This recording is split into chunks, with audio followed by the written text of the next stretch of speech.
Good morning and welcome to 5 Before the Bell, TheStreet.com's daily global market update and U.S. market preview right here from the central London studios of Core TV. I'm Martin Baccardax. I am the London Bureau Chief. Here at TheStreet.com, I'm going to take you through those 5 things you need to know before the bell. It's been an active day for global stocks today, and Europe is on the rise. We saw a rebound really in global sentiment as a result of a relatively quiet weekend in the Asia region with respect to the tensions surrounding North Korea. That country seemed to be happy with celebrating its 69th anniversary and the recent success, of course, of its hydrogen bomb test. So, amidst all the festivities, there wasn't any new missile launches, and as a result, people in the region felt, understandably, a lot more optimistic. Now, that sort of sent some investors back into the U.S. dollar and unwound some of the flight to safety trades that we saw last week. You'll remember that the U.S. dollar was in the midst of its worst week in about 2 months and is in the midst of its longest losing streak in about a decade as a result of a whole series of concerns around the region and the anticipation of slower than expected rate cuts from the Federal Reserve. But basically, we saw a quick rise in the U.S. dollar. The dollar index traded about 0.1% to the upside. That pushed regional currencies down, and that, of course, makes their stock markets more attractive to international investors. We had a 1-week high close for the Nikkei, and we blend in here into Europe, and we're seeing a 1% gain for the DAX performance index in Germany and relatively solid gains elsewhere. We're being held down a little bit here on the FTSE 100 as a result of the pound. Now, it didn't play ball in the currency trade because the Bank of England is out in the field warning that investors and consumers especially are far too complacent about impending rate increases. And actually, they want to let us know that the next move on rates is likely to be up, and it may come sooner rather than later. So that's lifted the value of the pound and held down the FTSE just a little bit, but we're still in the green nonetheless, and it's a positive day across markets. And indeed, we're lifting Wall Street futures higher as a result. Now, another reason that we're seeing this optimism is, of course, because Hurricane Irma appears to be losing speed significantly as it heads towards Georgia, and the damage it has brought, at least to the United States, is not nearly as significant as anticipated. The National Hurricane Center now says that the storm is a Category 1 event.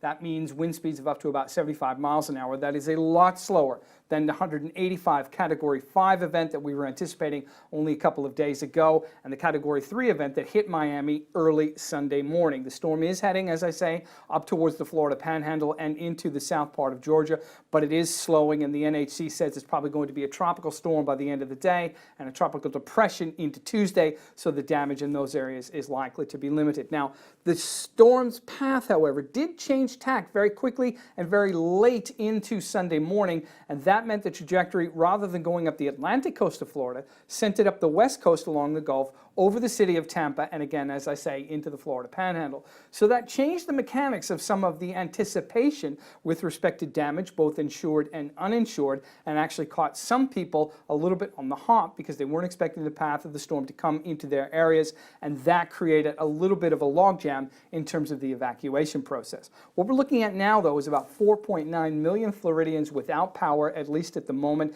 and that is probably going to last for the next couple of days as Florida Power and Light tries to get customers back online. About 12,000 flights have been grounded so far. That number is only going to increase in the coming days because of the damage that was wrought to the airport, Miami International Airport, although Fort Lauderdale's airport wasn't nearly as badly affected as the storm slowed. The damage costs, as we understand them at the moment from estimates, will probably come in the range of about $50 billion for the insurance industry. That's around a quarter of what was anticipated when the storm was a Category 5 event and was bearing down on the Florida coast late last week. So that sent European insurance stocks significantly higher in trading today. They were up 4% and 6% across the board, and I would imagine the U.S. insurers are going to rise in a similar fashion. That said, the human toll is still relatively grim. 5 people have been left dead. About 25 to 30 fatalities were reported in the Caribbean as a result of the storm, and we don't know official figures yet from places like Cuba and the Dominican Republic and elsewhere. So the human toll has been significant. 650,000 people have been displaced as a result of the evacuation orders, which are the biggest in Florida's history. and we still don't know exactly what kind of damage has been brought. But we can all breathe a sigh of relief because the storm speeds weren't nearly as significant as we thought they would be, and it turns out that the economic damage hasn't been either. And that's probably going to be very good news for U.S. GDP growth, given the devastation that we saw with Hurricane Harvey. But Hurricane Jose is just behind it, and the storm season isn't over yet. So we're not quite out of the woods, but nonetheless, this event doesn't seem to be nearly as catastrophic as we had hoped, either from a human or an economic perspective, and that is something that we can all rejoice. Looking to one of the big stocks today that is going to be in focus, and that is Apple. The shares are called about 1.3% to the upside. Lots of speculation as to what's going to happen tomorrow in Cupertino, California, when the company has probably the biggest product launch in several years at its Apple Park campus.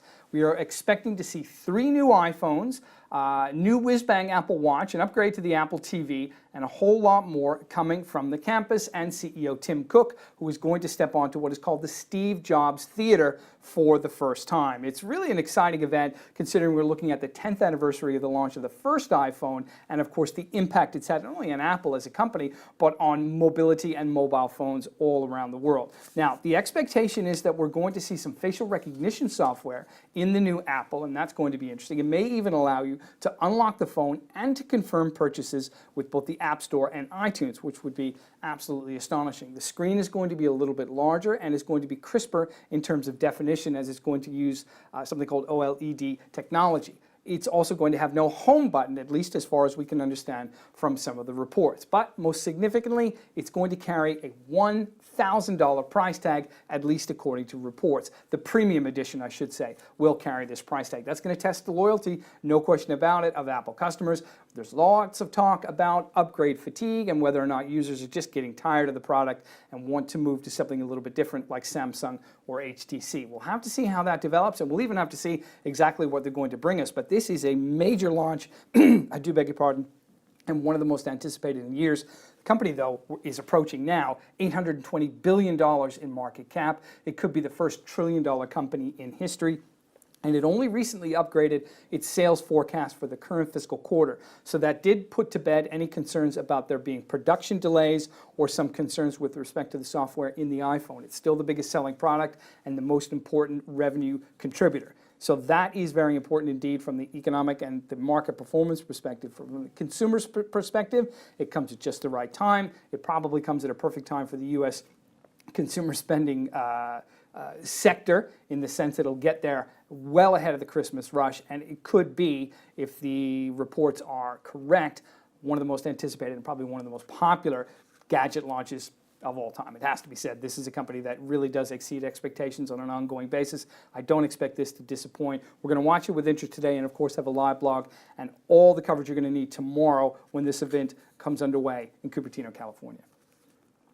Now, a stock that's on the backside, it's not even a stock, it's a cryptocurrency, and it's called Bitcoin, and everybody's heard of it. It's on the back foot today, though, and it's trading significantly lower on the Bitsmap exchange here in London. We're actually off about $700 or $800 from the peak of 5,000 that was reached only on the 1st of September, and they've been accelerating to the downside for the last couple of days. A big part of the reason are reports out of China that the People's Bank of China, which is the central bank in the world's second largest economy, is going to scrap the idea of exchanges for the Bitcoin inside the country. That's really significant for a whole host of reasons. The first is that China actually comprises the lion's share of trading outside of the United States of Bitcoin. About 25% of global Bitcoin trading happens inside of China. And actually, it could be a whole lot more if you were to take over-the-counter transactions into consideration as well. So this is a big enough story on that perspective to worry investors about Bitcoin liquidity and whether the price can continue this upward march. Now, 3 of the exchanges that were contacted today, OKCoin, BTC China, and Huobi, have all said that they haven't received official word from China as yet, and the PBOC isn't commenting. No one is exactly sure why as well. The PBOC has decided now to step into Bitcoin, but the timing is interesting. You'll remember that last week, the Chinese government said they've had enough of initial coin offerings, and they have actually outlawed those. They're worried about the bubble potential and the resulting spillovers it can have into consumer financial markets because of its popularity in China. But there's another aspect to this which I do find fascinating, and that is increasing reports that the People's Bank of China might be looking at issuing some form of cryptocurrency from the central bank itself. And that would be the first time that any central bank in the world has done so. That would legitimize cryptocurrencies at the very least to a degree that we haven't seen yet, and to a degree that could probably carry the cryptocurrency craze even further. Now, whether it would move cash away from Bitcoins or Ethereums or other forms of the cryptocurrency into whatever the People's Bank of China were to list, if they were indeed to do it, remains to be seen. But the fact that we are seeing reports that a central bank of this magnitude is considering issuing a Bitcoin is interesting enough in and of itself. Fascinating, you might even say, considering the sensitivity that the bank has to the yuan's rise against the US dollar, the implications that has for trade surpluses with its biggest partner, the United States, and of course the political concerns that surround both of those manifestations. So this might be a way that the People's Bank of China could feel it could gather more control over the pace of the rise of the currency, more control and a little bit more systemic smoothness, if you will, with respect to the rise of trade surpluses with the United States,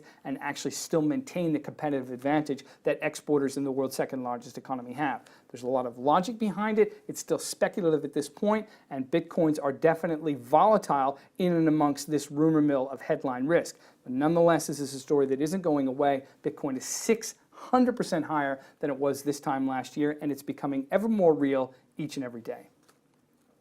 Head into Wall Street now, and we are looking at a pretty solid gain, although that bid is fading just a touch. The Dow Jones Industrial Average poised to rise about 135 points at the bell. That's about 0.6%. S&P 500 maybe a little bit softer at 0.5% to the upside, and the NASDAQ a little bit stronger, 0.75% to the upside, likely off the back of the Apple gains. And Tesla as well, which is actually trading, last I saw, relatively strongly in pre-market trading. There were some stories over the weekend about it extending the battery range of cars in the state of Florida to allow people to escape the hurricane. It was a nice thing to do from the corporate perspective, and I think that's gaining them a little bit of positive PR. Got to look at oil prices. They were creeping up this morning as a result of some talk that Saudi Arabia may be looking to extend OPEC production cuts beyond March 2018. From the U.S. perspective, that is going to have implications for gas prices, which are still hovering around that $2.66 a gallon mark around the United States on a national average, certainly higher in the state of Florida. We're seeing reports of fuel shortages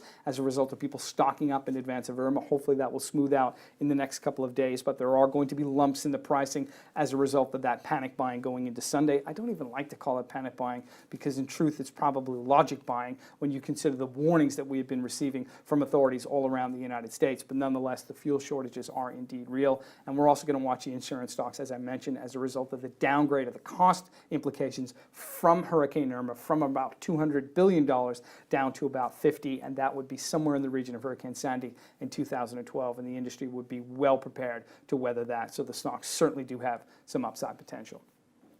That's it for me in the Central London studios of Core TV and 5 Before the Bell. I'm Martin Baccardax, London Bureau Chief here at TheStreet.com. Thanks for watching. We'll see you tomorrow.